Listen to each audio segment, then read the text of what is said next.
రేవంత్ రెడ్డి మాట్లాడిన మాటలు చాలా చాలా దారుణంగా తుక్కుగూడ అనే మరి సభలో మాట్లాడిన మాటలు ఒకసారి వినండి.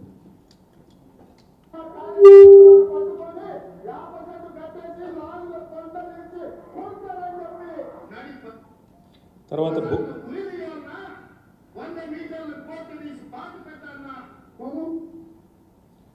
ఉరిదియాల లాగులో తొండలు వదిలాల ఇంకా ఇంకా ఉన్నాయి చాలా ప్లే చేయండి వర్షం.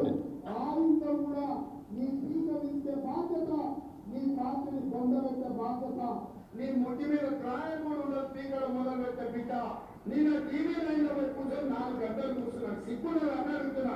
10 ఏళ్ళు ముఖ్యమంత్రి చేసిన ప్రతిపక్ష నాయకుడు మీ ఊర్లో 50% కోదండ వేసి కొట్టండి, లాభ తొండలు ఇరవండి, కోళ్ళ పక్కన పంట పెట్టి తొక్కుతాం. కేసీఆర్ పాపంలో ఊరేసుకొని సచ్చినా నీ అయ్యా కోళ్ళ పడ్డాడు, బొక్కలు ఎదిరా ఇయ్యాలకి నడవలేకపోతుంది.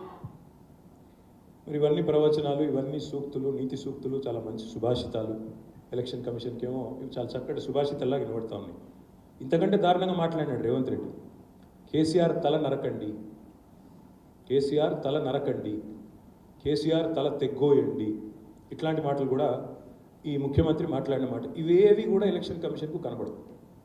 ఇవేమో ప్రవచనాలు, సూక్తులు, సుభాషితాలు. కేసీఆర్ గారు రైతుల పక్షాన, నేతన్నల పక్షాన గట్టిగా ఒక మాట మాట్లాడితే ఆయన మీద 48 గంటల బ్యాన్. నేను ఇవాళ ఎలక్షన్ కమిషన్ అడుగుతున్నాను, మీరు బడాబాయ్ చోటాబాయ్ కనుసన్నల్లో పనిచేయకపోతే మేము ఇదిగో మొత్తం మీకు ఈ లిస్ట్ కూడా ఇస్తాం. ఇప్పటికి 27 కంప్లైంట్స్ ఇచ్చాం. 27 కంప్లైంట్స్ అఫీషియల్గా ఎలక్షన్ కమిషన్కి మా పార్టీ తరఫున. ముఖ్యమంత్రి రేవంత్ రెడ్డి మీద 8 కంప్లైంట్స్, మరొక 19 కంప్లైంట్లు మిగతా వాళ్ళ పార్టీ నాయకులు వాళ్ళ వైఖరి మీద, వాళ్ళ మాట్లాడుతున్న మాటల మీద మరి మేము ఇవ్వడం జరిగింది. మొత్తం మీకు ఇస్తాం. పట్నం సునీత మహేందర్ రెడ్డి, ఉత్తమ్ కుమార్ రెడ్డి, పొన్నం ప్రభాకర్, జూపల్లి కృష్ణారావు, రఘునందన్ రావు అనే బీజేపీ నాయకుడు, మొత్తం కలిపి 27 కంప్లైంట్స్ ఇచ్చాము. ఒక్కటంటే ఒక్కదాని మీద కూడా యాక్షన్ లేదు.